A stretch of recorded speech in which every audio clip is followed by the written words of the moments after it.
거짓으로 꾸며낸 이야기는 감동을 줄 수 없습니다. 오직 사실만이 전하는 전율과 감동, 거짓 없는 진짜 대한민국을 만나는 시간, 멋지다 대한민국입니다. 배는 한국이 만들지만 설계도는 프랑스에서 사와야 했던 지난 30년. 배 한 척당 수억 원의 기술료를 내면서도 우리는 그게 당연한 줄 알았습니다. 첫 국산화 시도가 실패했을 때 세상은 비웃었습니다. 꺼봐, 불가능하잖아. 하지만 한국의 엔지니어들은 그 실패 보고서를 폐기하지 않았습니다. 오히려 그 안에서 답을 찾았습니다.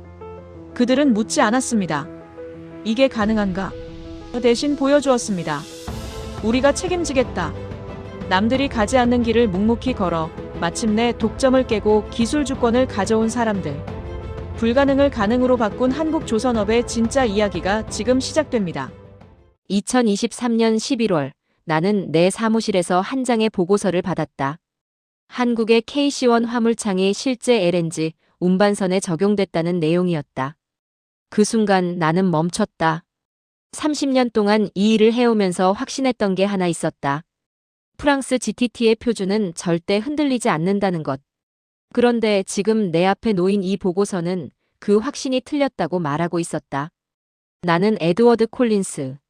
하버드에서 극저온 구조를 전공했고 지금은 미국에서 해양공학을 가르치면서 국제 조선업계의 기술 자문을 하고 있다. 거창하게 들리겠지만 쉽게 말하면 이 기술이 안전한가, 위험한가를 판단하는 사람이다. 이 일을 오래 하다 보면 감정보다 숫자를 먼저 보게 된다.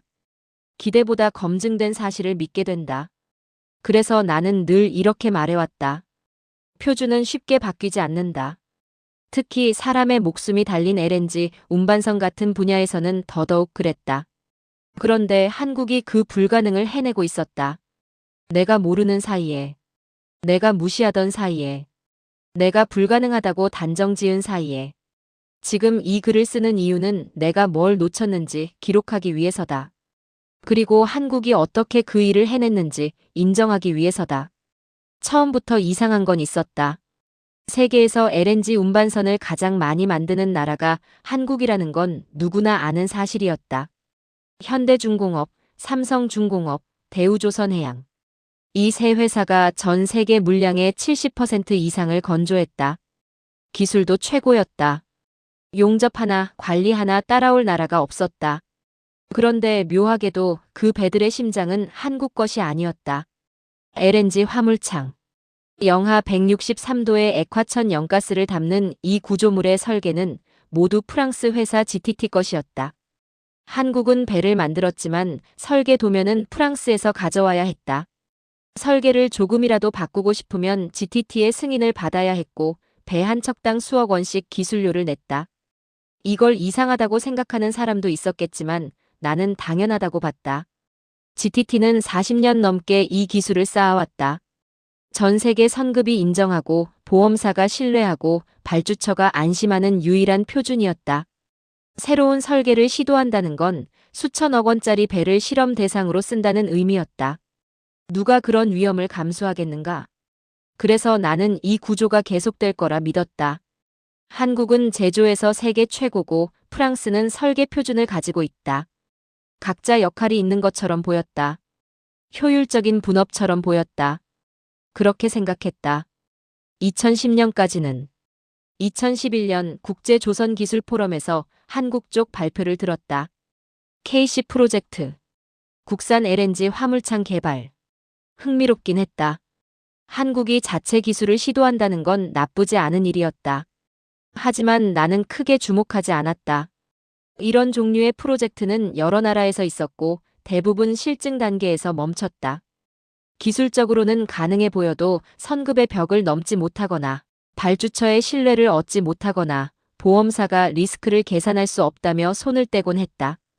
한국도 결국 같은 길을 걷겠지. 그렇게 생각했다. 2013년 KC1 프로젝트가 실패했다는 소식이 들렸다. 역시 그렇지 싶었다. 극저온 조건에서 구조적 한계가 발견됐고 프로젝트는 중단됐다. 언론도 업계도 크게 실망하는 분위기였다. 나는 이렇게 정리했다. 의미 있는 시도였지만 시기상조였다.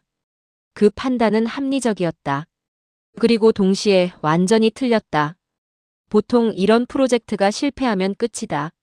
사람들은 흩어지고 데이터는 사라지고 다시는 그 이야기를 꺼내지 않는다. 실패를 인정하기 싫으니까. 그런데 한국은 달랐다. 실패 보고서가 남았다. 실험 데이터가 보관됐다. 그리고 조용히, 아주 조용히 KC2라는 이름으로 다음 단계가 시작됐다. 언론 발표도 없었다. 기념식도 없었다. 그냥 연구실 어딘가에서 숫자들이 쌓이기 시작했다. 당시 나는 그 사실을 알지 못했다. 알았더라도 크게 신경 쓰지 않았을 것이다. 어차피 또 실패하겠지. 그렇게 생각하면서 나는 다른 일에 집중했다. 2020년까지. 그때까지 나는 몰랐다. 한국이 무엇을 준비하고 있었는지. 2020년 봄, 나는 우연히 한국 조선업계 내부 자료 하나를 보게 됐다. KC2. 그 이름을 보는 순간 나는 고개를 갸우뚱했다. KC1이 실패한 지 벌써 7년이 지난 시점이었다. 그런데 이게 뭐지? 자료를 읽어보니 더 이상했다. 실패한 KC1의 데이터를 기반으로 구조를 개선하고 극저온 안정성 테스트를 반복하고 있다는 내용이었다. 프로젝트 참여 인원도 예산 규모도 크지 않았다. 언론에 나온 적도 없었다. 그냥 조용히 계속하고 있었다. 이상했다. 보통 이런 대형 프로젝트가 실패하면 완전히 끝난다. 예산은 끊기고 팀은 해체되고 관련자들은 다른 부서로 옮겨간다. 실패를 계속 들여다보는 건 조직 입장에서도 개인 입장에서도 반갑지 않은 일이니까. 그게 정상이었다. 내가 봐온 대부분의 경우가 그랬다. 그런데 한국은 멈추지 않았다. KC1이 실패한 건 분명한 사실이었다.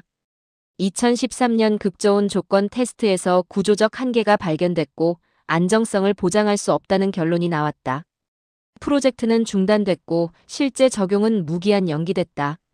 당시 한국 언론에서도 국산 화물창 개발 실패라는 제목의 기사들이 나왔던 걸로 기억한다. 나를 포함한 업계 전문가들은 대부분 비슷하게 반응했다. 의미는 있었지만 역시 쉽지 않다.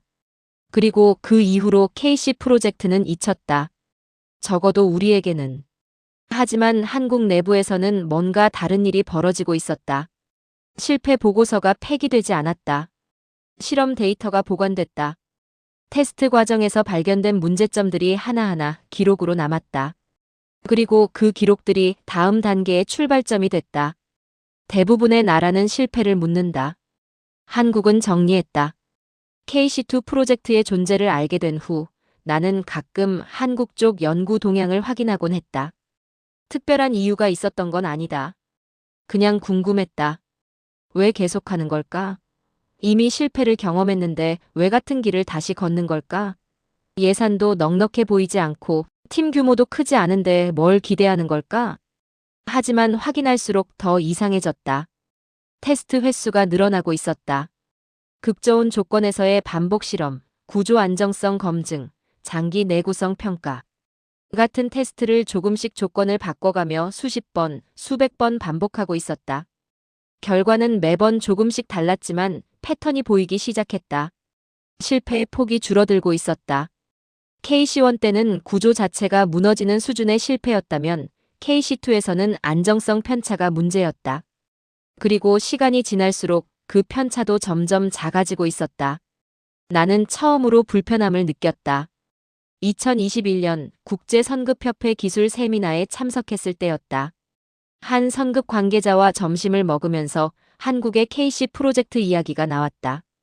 그는 이렇게 말했다. 한국 쪽에서 계속 자료를 보내오더군요. 테스트 결과, 안정성 데이터, 구조 개선 내역들. 지난 2년간 받은 자료만 해도 엄청난 양입니다. 검토는 하십니까? 당연히 합니다. 하지만 아직 승인 단계는 아니죠. 데이터를 쌓고 있다고 보시면 됩니다. 신기한 건 한국 쪽이 조급해하지 않는다는 겁니다. 승인을 재촉하지도 않고 그냥 묵묵히 자료를 보내옵니다. 나는 그 말을 듣고 한동안 말이 없었다. 조급해하지 않는다? 실패한 프로젝트를 다시 시작했는데 조급해하지 않는다고? 그건 두 가지 중 하나를 의미했다. 포기했거나 아니면 아주 긴 호흡으로 움직이고 있거나. 그런데 데이터를 보내는 걸 멈추지 않았다는 건 포기가 아니었다. 그날 밤 호텔 방으로 돌아와 한국의 KC 프로젝트 관련 자료들을 다시 찾아봤다. 언론 보도는 거의 없었다. 정부 발표도 없었다. 업계 세미나에서도 거의 언급되지 않았다. 그냥 조용했다. 하지만 숫자는 계속 쌓이고 있었다. 테스트 횟수, 안정성 수치, 반복 실험 결과. 그 데이터들이 말하고 있었다. 한국은 한 번에 이기려고 하지 않았다. 대신 시간을 투자하고 있었다. 실패를 기록으로 남기고 그 기록을 다음 단계의 토대로 쌓아 올리고 있었다. 나는 그제야 깨달았다. 이건 포기하지 않는 게 아니었다. 전략이었다. 표준을 한 번에 뒤집으려는 게 아니라 조용히 선택지를 만들고 있었던 것이다. 그리고 그 방식이 생각보다 훨씬 위험했다. 표준은 싸움으로 무너지지 않는다. 대안이 생길 때 흔들린다. 한국은 지금 그 대안을 만들고 있었다. 아주 조용히. 2022년 여름, 나는 처음으로 한국의 전략을 제대로 이해했다. 한국가스공사 주최기술 세미나에 초청받아 서울에 갔을 때였다. 세미나 쉬는 시간에 한국 연구진 중 한 명과 이야기를 나눴다. 그는 KC 프로젝트 초기부터 참여한 사람이었다. 교수님, 우리가 GTT를 이기려는 거라고 생각하세요? 그가 불쑥 물었다. 나는 잠시 멈칫했다. 솔직히 그렇게 생각했다. 국산 화물창을 개발한다는 건 결국 GTT의 표준을 대체하겠다는 의미 아닌가? 그렇게 보이는데요. 그게 아닙니다. 우리는 GTT를 이기려는 게 아닙니다. 그냥 선택지를 하나 더 만들고 싶을 뿐입니다. 그 한마디가 모든 걸 바꿨다. 선택지를 만든다. 그 말의 의미를 곱씹어 볼수록 한국의 전략이 보이기 시작했다. GTT를 무너뜨리는 건 사실상 불가능했다. 40년 넘게 쌓인 검증 데이터, 전 세계 선급의 신뢰, 발주처와 보험사의 안정감. 이런 건 하루아침에 따라잡을 수 있는 게 아니었다. 누가 봐도 GTT는 견고했다. 하지만 한국은 그걸 무너뜨리려 하지 않았다. 대신 이렇게 접근했다. GTT 말고 다른 선택지도 있습니다. 그리고 그 선택지가 기술적으로, 안전성으로, 경제성으로 충분히 검토할 만한 수준이라는 걸 증명하려 했다. 이건 싸움이 아니었다. 시장 구조를 바꾸는 작업이었다. 표준을 흔드는 방법은 두 가지다. 하나는 혁명이다. 기존 표준보다 압도적으로 뛰어난 기술을 들고 나와서 판을 완전히 뒤집는 것. 하지만 이건 거의 불가능에 가깝다. 특히 안전이 최우선인 분야에서는 더더욱 그렇다. 다른 하나는 진화다. 기존 표준과 비슷하거나 약간 나은 수준의 대안을 만들어서 시장에 선택권을 주는 것. 그러면 표준은 더 이상 유일한 선택지가 아니게 된다. 경쟁이 생긴다. 그리고 표준은 늙기 시작한다. 한국은 후자를 택했다. KC 프로젝트의 기술 철학을 보면 그게 명확했다. 기존 멤브레인 방식을 완전히 바꾸는 게 아니라 구조를 개선하고 극저온 안정성을 축적하는 방향이었다. 급진적이지 않았다. 오히려 보수적이었다. 검증 가능한 범위 안에서 조금씩 나아가고 있었다.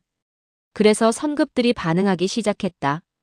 2022년 말 주요 선급 중 하나가 KC2 설계에 대해 검토 가능한 수준이라는 평가를 내놓았다. 승인은 아니었다. 하지만 이 평가가 나온 것만으로도 업계는 술렁였다. 검토 가능하다는 건 최소한 논의 테이블에 올릴 수 있다는 의미였다. 실험실 기술이 아니라 실제 배에 적용할 수 있는 후보로 인정받았다는 뜻이었다. 나는 그 소식을 듣고 가만히 앉아 있을 수가 없었다. 선급이 검토 가능이라고 말하는 순간 그건 이미 반은 넘어선 것이다. 선급은 검증되지 않은 기술을 함부로 평가하지 않는다. 뭔가 확신이 없으면 아예 언급조차 하지 않는다.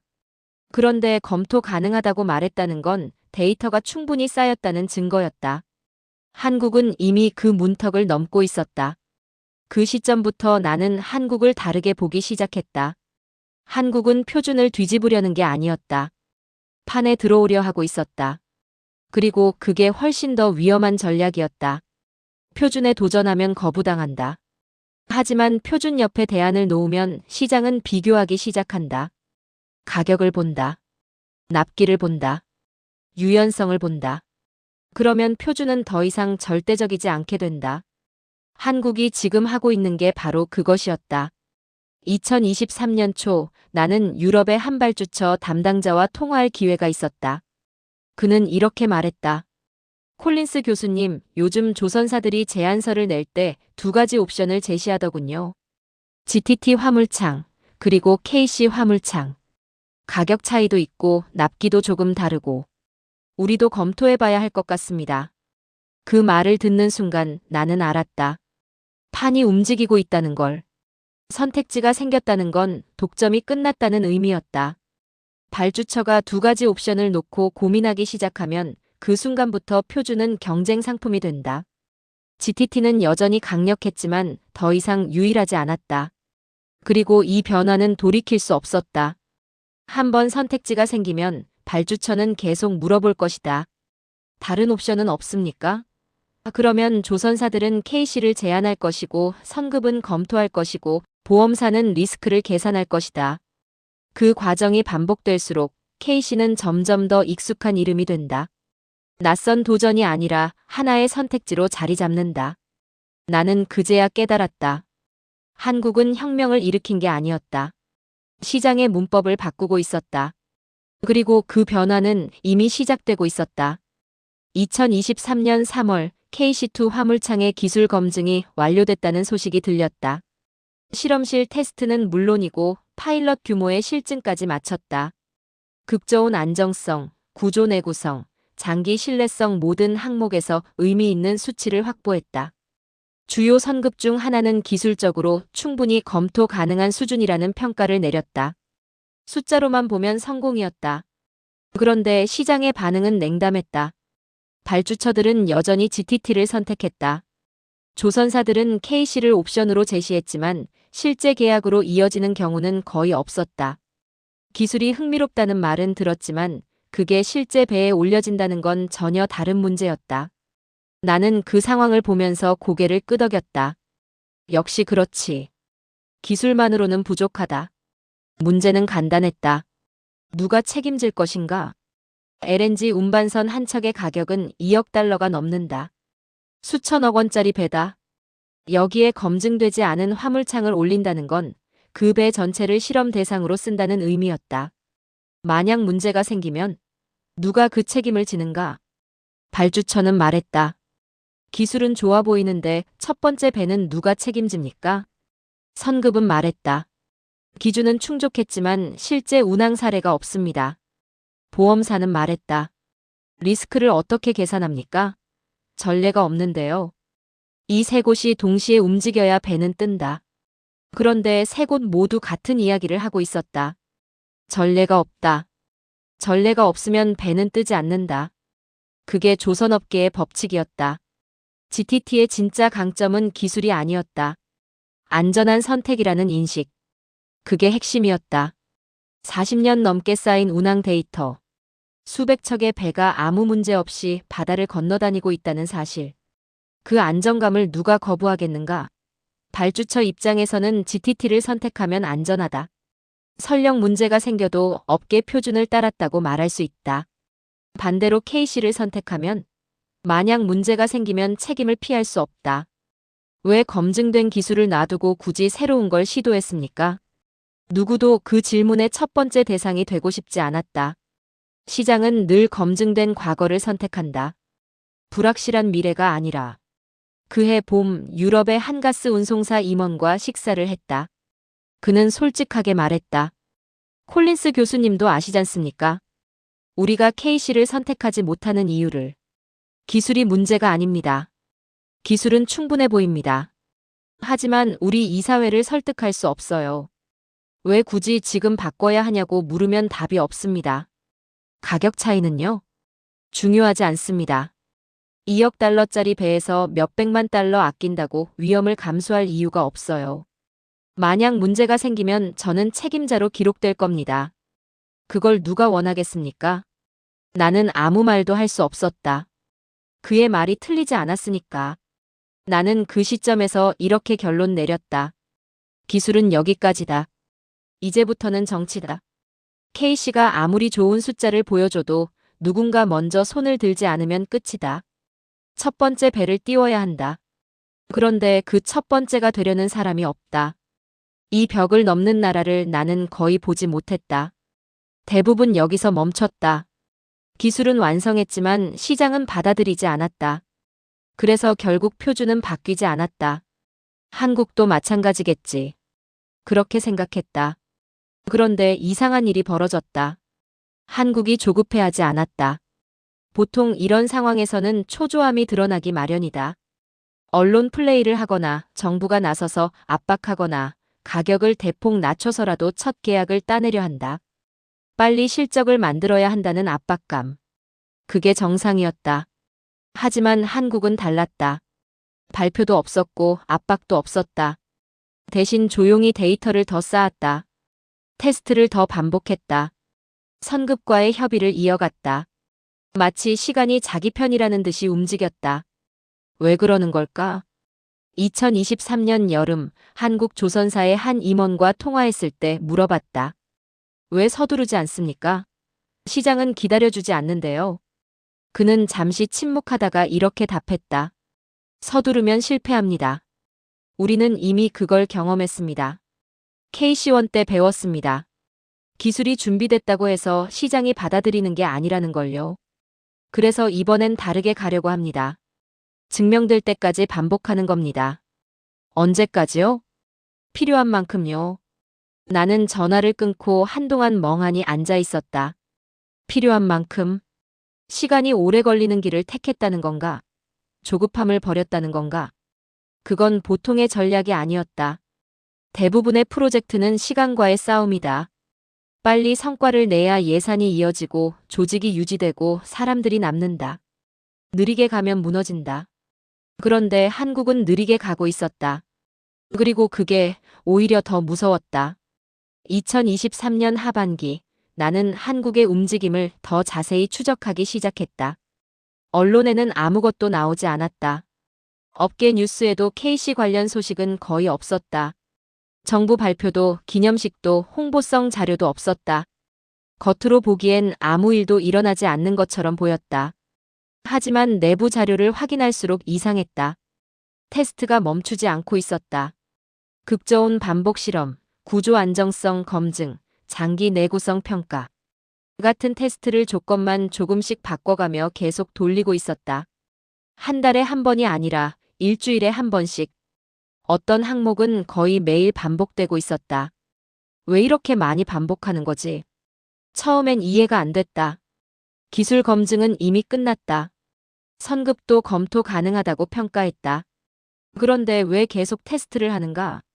보통은 2단계에서 시장 공략에 집중한다. 영업 활동을 강화하거나 발주처를 설득하거나 가격 경쟁력을 높이는데 집중한다. 기술 개발은 일단 멈추고 판매에 올인하는 게 정상이다.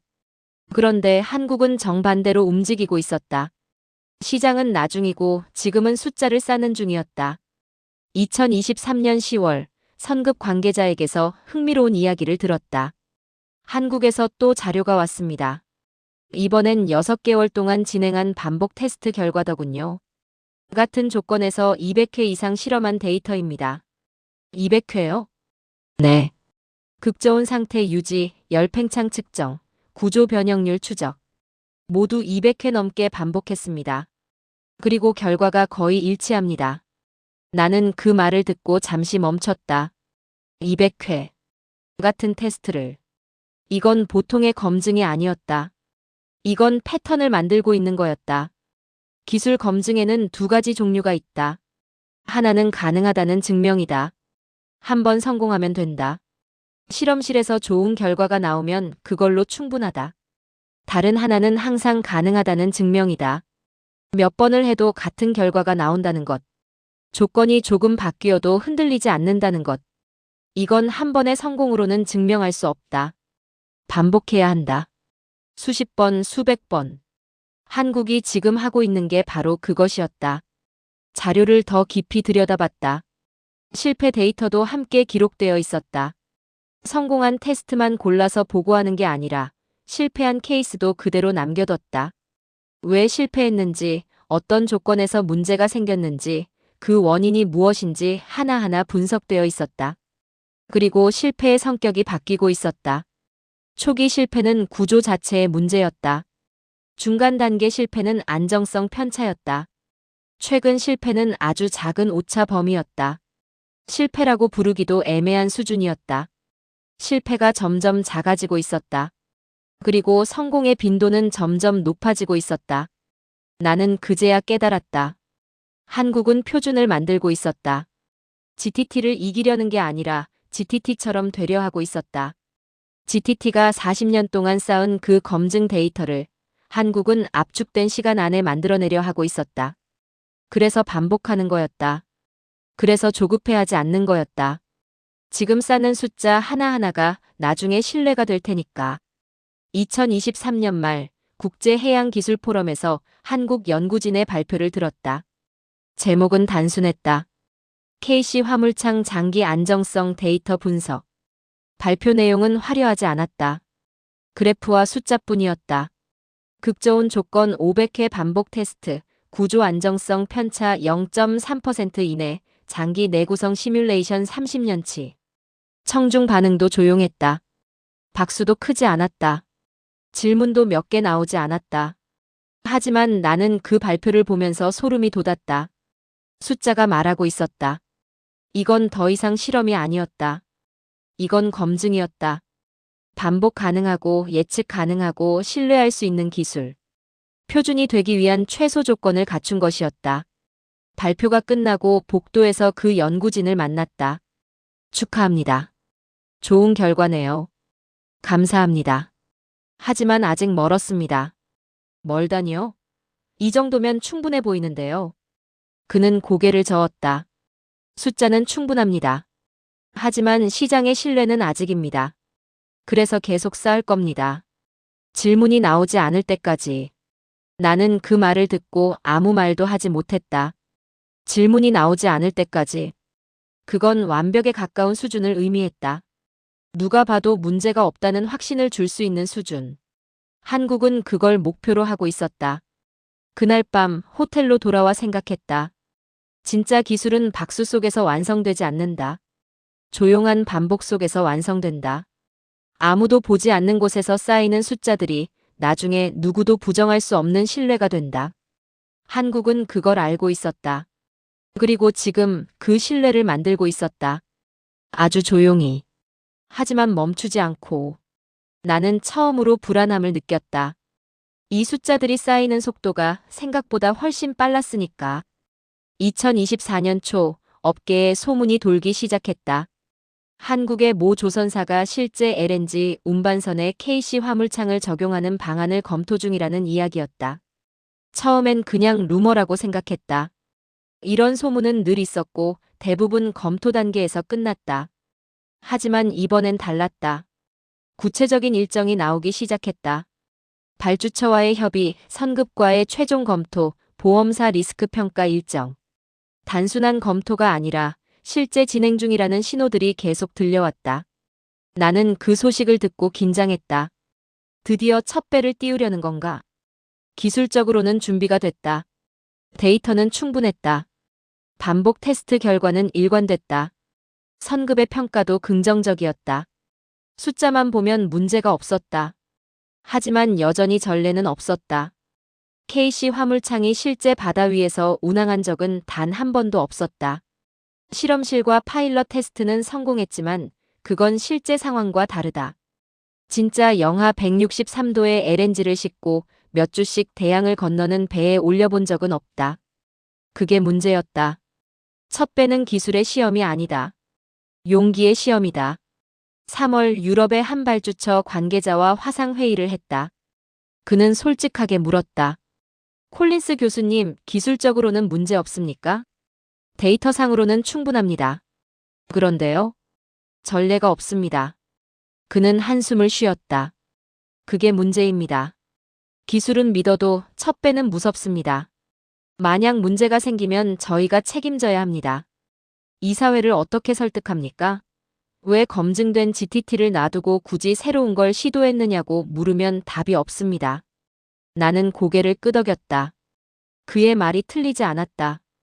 이건 기술의 문제가 아니었다. 책임의 문제였다. 누군가는 첫 서명을 해야 한다. 그런데 그 사람은 혼자 모든 위험을 떠안게 된다. 그런데 4월 말 놀라운 소식이 들렸다. 한국가스공사가 직접 발주하는 LNG 운반선에 KC 화물창을 적용하기로 결정했다는 내용이었다. 발주처가 한국 공기업이고 조선사도 한국이고 기술도 한국 것이었다. 외부 발주처를 설득할 필요 없이 한국 내부에서 결정을 내린 것이었다. 나는 그 소식을 듣고 잠시 할 말을 잃었다. 그렇게 나올 줄은 몰랐다. 보통은 이렇게 하지 않는다. 새로운 기술을 검증하려면 작은 규모부터 시작한다. 시범 프로젝트를 만들고 제한된 조건에서 테스트하고 성공하면 조금씩 확대한다. 그게 안전한 방식이다. 그런데 한국은 실제 상업용 배에 바로 적용하겠다고 했다. 2억 달러짜리 배에. 진짜 화물을 싣고 대양을 건널 배에. 실패하면 그 책임은 고스란히 한국이 떠안는다. 기술적 신뢰도 무너지고 수백억 원의 손실도 감수해야 한다. 그리고 다시는 이 기술을 시도할 수 없을지도 모른다. 그런데도 결정을 내렸다. 5월 초 한국 조선사의 한 임원과 통화했다. 왜 이렇게 결정하신 겁니까? 위험하지 않습니까? 그는 잠시 침묵했다. 위험합니다. 당연히 위험합니다. 하지만 누군가는 해야 합니다. 외부 발주처에게 첫 배를 맡길 수는 없습니다. 그래서 우리가 하기로 했습니다. 만약 실패하면요? 그럼 우리가 책임집니다. 하지만 실패하지 않을 겁니다. 어떻게 확신합니까? 10년 동안 준비했습니다. 실패를 기록했고 데이터를 쌓았고 반복을 멈추지 않았습니다. 이제는 증명할 때입니다. 나는 그 말을 듣고 아무 말도 하지 못했다. 이건 기술 경쟁이 아니었다. 국가 산업의 태도에 관한 문제였다. 한국은 첫 배의 위험을 외부에 떠넘기지 않았다. 스스로 떠안았다. 우리가 책임지겠다고 먼저 말했다. 그리고 그 한마디가 모든 걸 바꿨다. 발주처는 안심할 수 있었다. 한국이 직접 책임진다면 우리도 검토해 볼 수 있다. 선급은 더 적극적으로 협조했다. 한국이 이 정도로 확신한다면 우리도 면밀히 검토하겠다. 보험사도 움직이기 시작했다. 리스크를 계산할 근거가 생겼다. 책임을 먼저 진 순간 판이 움직였다. 6월 최종 계약서에 서명이 들어갔다. 2025년 인도 예정. 한국가스공사 발주. KC 화물창 적용. 언론에서는 크게 보도되지 않았다. 업계 뉴스 한 구석에 작게 실렸을 뿐이다. 하지만 업계 사람들은 다 알았다. 선이 넘어갔다는 것을. 이제 되돌릴 수 없다는 것을. 나는 그날 밤 오래 생각했다. 기술은 계산할 수 있지만 책임은 계산할 수 없다. 데이터는 쌓을 수 있지만 용기는 쌓을 수 없다. 한국이 보여준 건 기술의 완성도가 아니었다. 책임을 회피하지 않는 태도였다. 그리고 그 태도가 불가능을 가능으로 바꾸고 있었다. 나는 처음으로 확신했다. 이제 판은 완전히 바뀔 것이다. 2024년 하반기 첫 배의 건조가 시작됐다. 언론 발표는 없었다. 기념식도 없었다. 그냥 조선소 한 구석에서 조용히 작업이 진행됐다. KC 화물창이 설치되고 용접되고 조립됐다. 나는 그 과정을 멀리서 지켜봤다. 긴장됐다. 솔직히 말하면 불안했다. 데이터는 믿었지만 실제 배는 다르다. 실험실과 현장은 늘 다르다. 변수가 있고 예상 못한 문제가 생긴다. 만약 문제가 생기면 어떻게 되는 걸까? 2025년 초 배가 완성됐다. 진수식은 조용했다. 참석 인원도 많지 않았다. 하지만 업계 사람들은 다 알고 있었다. 저 배가 특별하다는 것을. 저 배의 화물창이 역사를 바꿀 수도 있다는 것을. 그리고 이제 진짜 시험이 시작되는 것을. 첫 운항이 시작됐다. LNG를 가득 채운 배가 한국을 떠나 유럽으로 향했다. 영하 163도. 수만 톤의 액화가스. 몇 주간의 항해. 한국 측에서는 실시간으로 데이터를 모니터링했다. 화물창 온도, 구조 안정성, 열팽창 수치. 모든 게 기록됐다. 나도 일부 데이터를 받아볼 수 있었다. 선급 자문 자격으로. 매일 아침 데이터를 확인했다. 그리고 매일 같은 결과를 봤다. 문제 없음. 처음 일주일은 긴장했다. 두 번째 주도 긴장했다. 세 번째 주가 지나면서 나는 깨달았다. 이건 성공하고 있다는 것을. 극저온 유지 안정성, 정상. 구조적 변형률, 허용 범위 내. 반복 조건에서의 일관성, 문제 없음. 실험실에서 봤던 그 숫자들이 실제 바다 위에서도 그대로 나오고 있었다. 숫자는 거짓말을 하지 않았다. 2025년 3월, 배가 유럽 항구에 도착했다. 하역 작업이 완료됐다. 화물창 점검이 진행됐다. 모든 항목이 정상이었다. 그리고 다시 한국으로 돌아왔다. 두 번째 항해, 세 번째 항해. 같은 결과가 반복됐다. 한국 측은 여전히 조용했다. 성공했다는 발표도 없었고 언론 플레이도 없었다. 그냥 데이터만 꾸준히 선급에 제출했다. 나는 그 데이터를 보면서 전율을 느꼈다. 5월 주요 선급 중 하나가 공식 문서를 발표했다. KC 화물창 설계, 상업용 LNG 운반선 적용 가능 판정. 조건부 수용이 아니었다. 인정이었다. 이 문서 하나가 의미하는 바는 명확했다.